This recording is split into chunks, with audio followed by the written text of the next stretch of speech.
मेरे मुस्तफ़ा अलैहिस्सलाम का नाम उस वक्त भी था जब कुछ भी ना था। जब अल्लाह तबारक ताला ने आदम अलैहिस्सलाम की तख्लीक की, आदम अलैहिस्सलाम को खलक किया, बनाया, आदम अलैहिस्सलाम के पुतले के अंदर रूह फूंकी, तो आदम अलैहिस्सलाम ने जब देखना शुरू किया, आपके जिस्म ने हरकत करना शुरू की, आदम अलैहिस्सलाम ने फिर सबसे पहले अल्लाह की बारगाह के अंदर दो नफल अदा की।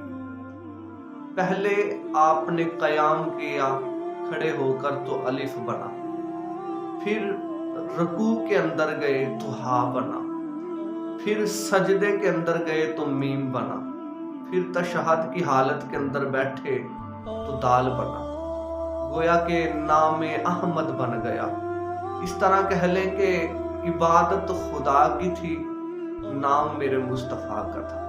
फिर यही नाम उस वक्त काम आया कि आदम अलैहिस्सलाम को जब जन्नत से निकाला गया, ज़मीन पर भेजा, 300 साल तक रोते रहे, आंसू बहाते रहे, मौला मुझे माफ़ कर दे। एक दिन फिर हजूर के नाम का वास्ता दिया, मौला मोहम्मद का वास्ता मुझे माफ़ कर दे। अल्लाह ने फरमाया, आदम तुझे माफ़ कर देता हूँ, इस नाम को तू कब से जानता है? बल्कि मौला जब मेरे जिस्म के अंदर रूह फूंकी गई थी, मैंने देखना शुरू किया, जन्नत के दरवाजे पर ये नाम लिखा हुआ था, अर्शे मुअल्ला पर ये नाम लिखा हुआ था, जन्नत के दरख्तों पे ये नाम लिखा हुआ था। मैं जान गया ये कोई आम नहीं, जिसका नाम खुदा ने अपने नाम के साथ रखा है, ये वाकई खुदा का यार है।